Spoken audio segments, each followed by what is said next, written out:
गर्व की बात है। आदरणीय घनश्याम तिवारी जी, भूमि विकास बैंक के अध्यक्ष भाई कैलाश जी, दुग्ध उत्पादन सहकारी समिति के अध्यक्ष भाई गीताराम जी, मेरे छोटे भाई दिनेश जी, आदरणीय दयाराम जी और मंचासीन सभी हमारे सम्मानित जनप्रतिनिधिगण, कोऑपरेटिव सेक्टर के सभी अधिकारी और हमारे साथीगण, विराजमान सभी माताएं बहनें, गुरुजी प्रणाम, जी, विराजमान सभी सम्मानित बड़े बुजुर्गण, बड़े भाई, छोटे भाई, नौजवान मित्र, आज का ये समारोह अपने आप में बहुत ही अनूठा समारोह है।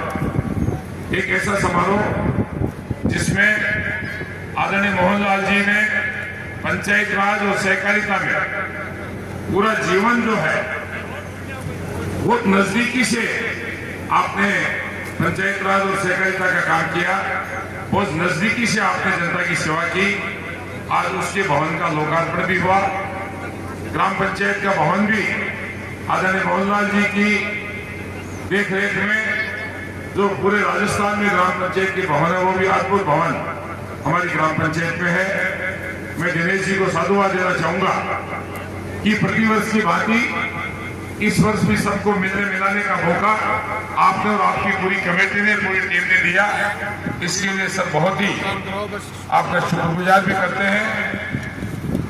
आदरणीय मोहनलाल जी के बारे में जब आदरणीय घनश्याम तिवारी साहब हमारे बीच हैं तो बहुत ज्यादा बात कहने वाली तो मेरे द्वारा नहीं है, लेकिन उनका सानिध्य, उनका आशीर्वाद सदैव रहा।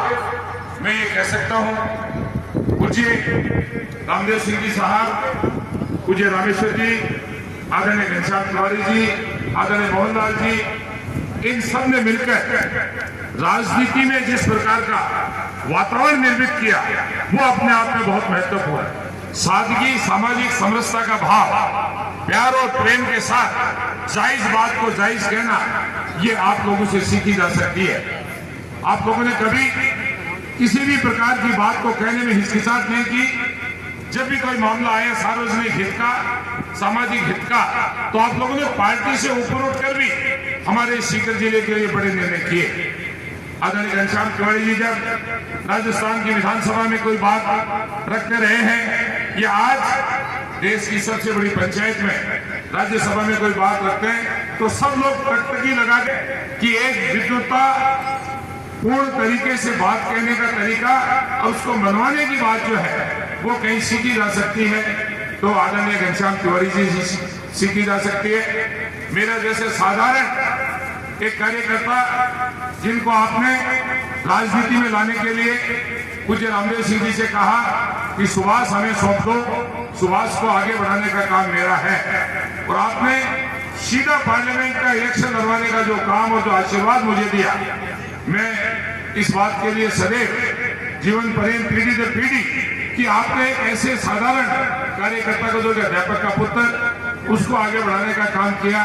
किन्हीं शब्दों में इसकी न व्याख्या की जा सकती, न वर्णन किया जा सकता है, सिर्फ आपसे आशीर्वाद लिया जा सकता है। आप लोग जो यहाँ विराजमान है, आप सब लोग जीवन पर्यंत आदरणीय मोहनलाल जी आर्य के संपर्क में रहे। बेबाक बात कहने का निराला तरीका अगर प्रजातंत्र में कहीं सीखा जा सकता है तो हमने आदरणीय मोहनलाल जी से सटीक और सीधी बात कहना, ये उनका स्वभाव था, और सटीक और सीधी बात कहने के कारण सब ये जानते थे कि सच्ची बात कहते हैं, दोबारा पूछने की जरूरत नहीं।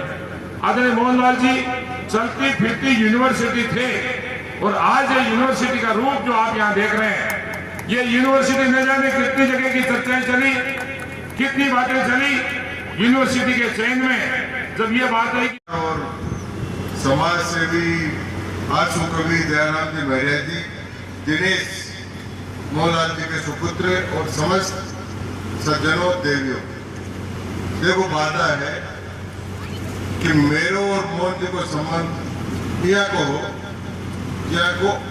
अमृत को, अमृत में थोड़ी थोड़ी मिठास भी हो और खटास भी हो, लेकिन व्यक्तिगत रूप से मांगा एकदम मिठास नहीं, और राजनीतिक रूप से भी बहुत अच्छी रही। तो अगर अमृत में कटाई नहीं हुआ है तो अमृत को मुझे को नहीं आवे। तो मार्ग दोनों के संबंध बहुत अच्छा है। देखो मैं 2-4 उदाहरण बार बताऊंगा। एक बार अंतिम बार की जब पर पता लगे भाई मत तो का मैंने बुलावन भेजो तो दयाराम जी मैंने लेकर आया अपने खाट पर चौक में सुता मैं इधर बैठा। फिर मैं जो बात कही बात तो मैं कौन बताऊं, लेकिन मैं जिसकी बात कही भी बात में मैं आज तक निभा रही हूँ और आगे भी निभाता रहूंगा। दिनेश पुरा के साथ मैंने कहा क्या वैसा ही संबंध रख रहा है मेरे से, मैंने कहा वैसा नहीं रखूंगा। आपका मेरा तो दोस्ती का संबंध था, उनका मेरा छोटे और बड़े का संबंध रहेगा। तो बड़ा जितना छोटों का स्नेह करता है उतना ही स्नेह में उन पर हमेशा करता रहूंगा, ये मैंने उनको कहा। अभी सुभाष जी ने बात कही आपको क्या यूनिवर्सिटी क्या मैंने मोहन जी कामरेड बिरकन का अपने दादा अपने कॉलेज बना रहे तो मैंने कहा कॉलेज नहीं यूनिवर्सिटी बनाएंगे। और सुभाष जी भी साथ में रात को आए और वो जमीन जहाँ पर यूनिवर्सिटी बनी है अपने आप शिलान्यास करके चले गए। ना कि ये सरकार की जमीन है यहाँ यूनिवर्सिटी बनेगी। यूनिवर्सिटी बनवाई ही मेरे को जयपुर में रोड पर खेत है भी खेत के पास 700 बीघा जमीन है, बड़े यूनिवर्सिटी बनवाई ही। लेकिन आपकी दोस्ती के कारण और मित्रता के कारण से मैं मारो स्वार्थ छोड़ो और रामजी जी ने बात कही और वो सारो काम बनकर यूनिवर्सिटी बन। अब यूनिवर्सिटी बढ़ेगी साढ़े की कीमत बढ़ेगी। कोरोना की कीमत होगी सुभाष जी बार बता रहा तो काम हो। 2 बार मोहन जी बीमार भी रहा, जरा अमेरिकन गया वो हॉस्पिटल में से मिलवा गए। बहुत बड़ी इच्छा शक्ति बात बीमारी को कोई ख्याल मत करो, आम आदमी के प्रति समर्पण हो। कोई भी छोटो से छोटो काम यानी मैंने कहना नहीं चाहे, लेकिन मैं आज कह दूं कि कोई को ट्रांसफर हो सामान्य तो काम हो बड़ो काम करी हो। मैं घर बैठे हो तो मेरे घर गया और जाकर मेरे से हमेशा दोस्ती को संबंध रखा है।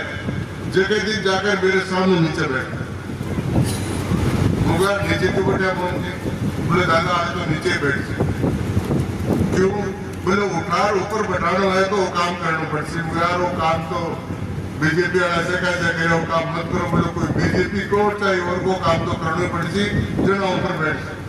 तो फिर मैं फोन करके उनका काम कराया जना फिर ऊपर बराबर बैठा तो मेरे से लगातार संपर्क हो। और ये वास्ते मैं हमारे श्रद्धांजलि दूं। अभी में श्रद्धांजलि दिया है भाई गोविंद जी का लड़का पहले गोविंद के पास था, अब गोविंद देव जी का करना है। ऊपर भगवान भी तो गोविंद जी है तो पहले गोविंद का रहा और अब भी गोविंद का है। और जयपुर में जो गोविंद देव जी कोई राज है, मैं जयपुर जाता हूँ आजकल गोविंद बाल बहुत अच्छे स्थान थे, स्वर्ग में आराम से रहे। ऊपर से देखे कि भाई हमारा बच्चा क्या करे।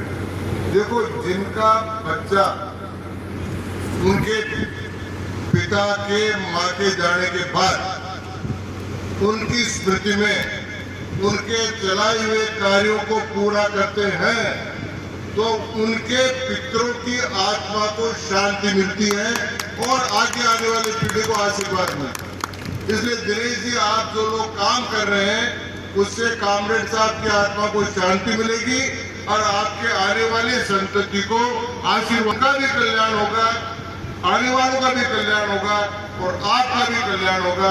इसलिए आप शुभ काम करें, इसके लिए मैं आपको बहुत बहुत बधाई दे रहा था। अभी कोऑपरेटिव को